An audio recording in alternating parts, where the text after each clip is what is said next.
আকীদা থাকতে হবে, আকীদা শুদ্ধ হতে হবে।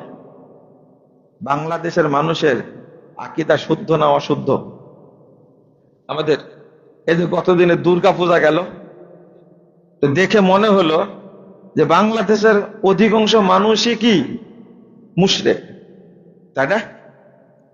টুপি আলাও মুশরিক, দাড়ি আলাও কি মুশরিক, পাঞ্জাবি আলাও কি মুশরিক। ইমানের কি অবস্থা চিন্তা করেন। আল্লাহ শব্দটা, নামটা আপনার জন্য উচ্চারণ করা হারাম যদি আপনার ভিতরে শিরকি কর্মকাণ্ড থাকে। আল্লাহ এত মর্যাদাবান, আল্লাহর নামটা। কিন্তু পূজা মণ্ডপে গিয়ে বলছে আল্লাহর শুকরিয়া আদায় করছি যে আমরা সবাই মিলে পূজা উদযাপন করতে পারছি। বলছে আলহামদুলিল্লাহ। আস্তাগফিরুল্লাহ, আস্তাগফিরুল্লাহ, আস্তাগফিরুল্লাহ। আমরা ইমানের উপরে আলোচনা করলে আপনাদের সহ্য হয় না।